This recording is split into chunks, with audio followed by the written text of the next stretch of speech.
اللہ تعالیٰ سورۃ الانبیاء آیت نمبر 74 میں ارشاد فرماتا ہے وَنَجَّيْنَاهُ مِنَ الْقَرْيَةِ الَّتِي كَانَتْ تَعْمَلُ الْخَبَائِثَ إِنَّهُمْ كَانُوا قَوْمَ سَوْءٍ فَاسِقِينَ۔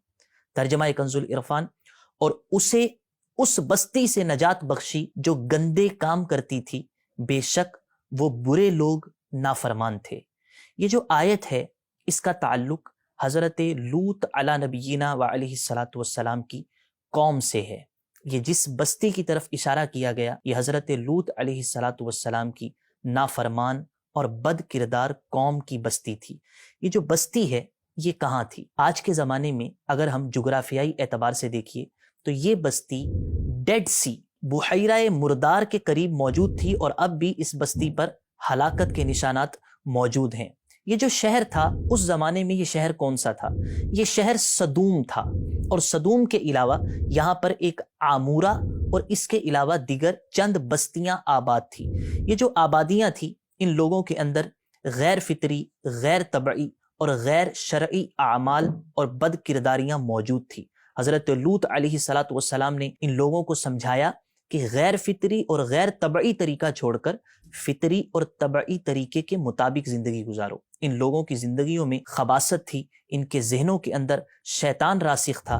آپ نے اپنی قوم کو بہت سمجھایا، مگر یہ لوگ اپنی بد اعمالیوں سے اور اپنی گندی حرکتوں سے باز نہیں آئے، اور بالآخر اللہ تعالیٰ نے حضرت جبریل امین علیہ السلام کو حکم دیا، اور آپ نے حضرت لوط علیہ السلام کو حکم دیا کہ آپ اور آپ کی بیٹیاں اور آپ کے چند دیگر اہل ایمان جو افراد ہیں ان کو لے کر آپ اپنا یہ قریہ اور اپنی یہ بستی چھوڑ کر کچھ دور چلے جائیے، ان لوگوں پر عذاب آئے گا اور یہ تباہ و برباد کر دیے جائیں گے۔ چنانچہ اللہ تعالیٰ نے حضرت جبریل امین کو حکم دیا، اور حضرت جبریل امین علیہ السلام نے ان 5 بستیوں کو، جن میں صدوم شامل تھا، عامورہ شامل تھا، اور اس کے علاوہ چند بستیاں تھیں کہ جن کے یہ لوگ بری حرکتوں میں مبتلا تھے، حضرت جبریل امین علیہ السلام نے ان کی بستیوں کے نیچے اپنے پروں کو داخل کیا اور اٹھا کر ان کو الٹا کر کے زمین پر گرا دیا، اور ان پر پتھروں کی بارش کی گئی۔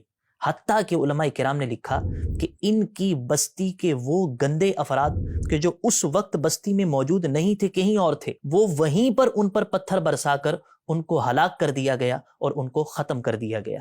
یہ جو شہر صدوم تھا یہ بحیرہ مردار پر تھا، اور ان سب کو ہلاک کر دیا گیا، اور آج وہاں پر ڈیڈ سی موجود ہے، جس سمندر کے اندر کوئی زندگی باقی نہیں رہتی۔ اس کی نمکینی اتنی زیادہ ہے کہ کوئی مچھلی، کوئی مینڈک، کوئی انسان اس سمندر کے اندر نہیں رہ سکتا۔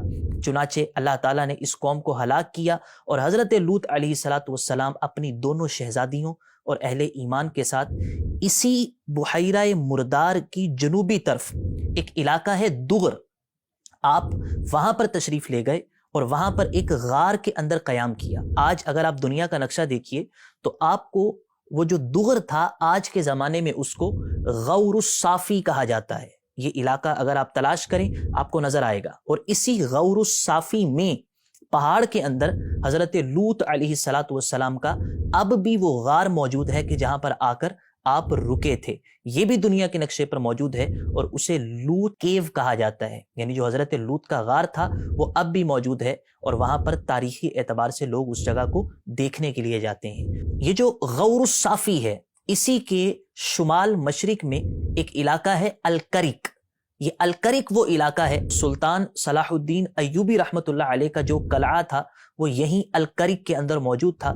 آج بھی دنیا کے نقشے پر وہ علاقہ اور وہ قلعہ بھی موجود ہے، اس کی تصاویر بھی دیکھی جا سکتی ہیں۔ تو یہ وہ مقام تھا کہ جس مقام سے اللہ تعالیٰ نے حضرت لوط علیہ السلام کو حکم دیا کہ ہم نے آپ کو یہاں سے نجات دی، آپ یہاں سے چلے جائیے، ان لوگوں کو ہلاک کیا جائے گا۔ چنانچہ آپ وہاں سے اس مقام الغور الصافی میں آ گئے، اور پیچھے اس ساری کی ساری بستی کو تباہ، بالکل نیست و نابود کر دیا گیا۔ اللہ تعالیٰ ہمیں احکامات شریعت پر عمل کی توفیق عطا فرمائے۔